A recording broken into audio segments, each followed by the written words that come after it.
ગ્રામ નિર્માણ સમાજ ગ્રામ વિકાસ યોજના મહુવા દ્વારા ચાલતી સાહિત્યની શનિ સભા જે છેલ્લા 10 વર્ષથી યોજાઈ રહી છે, આ શનિ સભાની કવિયત્રી બહેનો દ્વારા સ્વરચિત આ અગાઉ પણ પ્રથમ કાવ્ય સંગ્રહ કૂટતી કુમળી, વાસંતિકા ટહુકા અને શનિકટ અને હવે ત્યારબાદ આ ચતુર્થ લઘુ કાવ્ય સંગ્રહ સંસર્ગ પ્રસિદ્ધ કરવામાં આવી. ચિત્રકૂટ ધામ તલગાજરડા ખાતે વિશ્વ વંદનીય પરમ પૂજ્ય મોરારી બાપુના વરદ હસ્તે વિમોચન કરવામાં આવ્યું.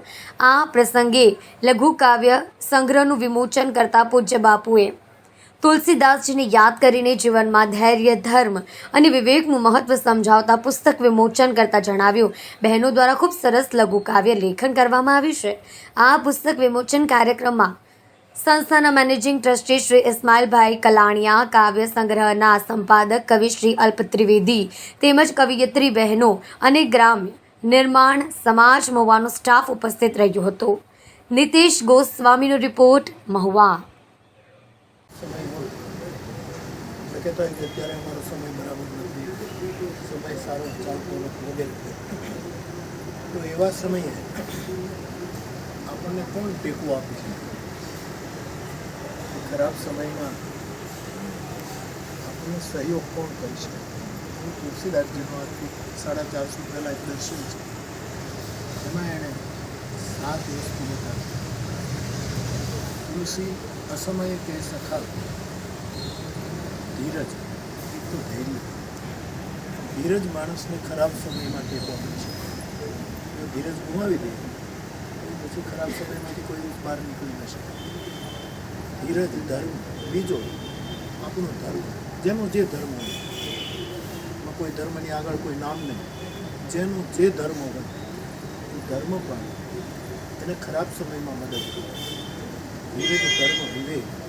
ત્રીજો આપણે સત્સંગ કર્યો હોય, સારું વાંચન કર્યું હોય, કોઈની સાથે સારો વાર્તાલાપ કર્યો હોય, તો એમાંથી મળેલું વિવેક એ આપણને ખરાબ સમયમાં મદદ કરે. ધીરજ, ધર્મ, વિવેક.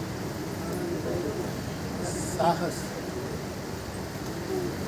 હું ગમે તેમ કરી લડી લઈશ અને સાહસ કરીને આ અમારા ખરાબ સમયમાંથી બહાર નીકળે.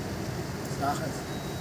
પછી તુલસીદાસજીનું સાહિત્ય, કવિતા, લેખ, નાની કવિતાઓ, મોટી કવિતાઓ, દીર્ઘ કવિતાઓ, હાઇકુ.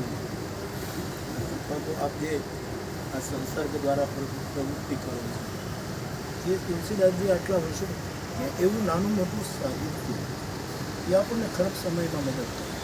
એ આપણી પાસે નથી. તુલસી અસમયે કે સખા, ધીરજ, ધર્મ, વિવેક, સાહસ, સાહિત્ય અને સત્ય છે. આપણે સત્યનું જેટલી માત્રામાં પાલન કરીશું એટલી ખરેખરની આપણને રાખો ભરોસે કોઈ પરમ તત્વ એ આપણને ખરાબ સમય. એમાં તુલસીદાસજીએ સાહિત્ય નથી. આજે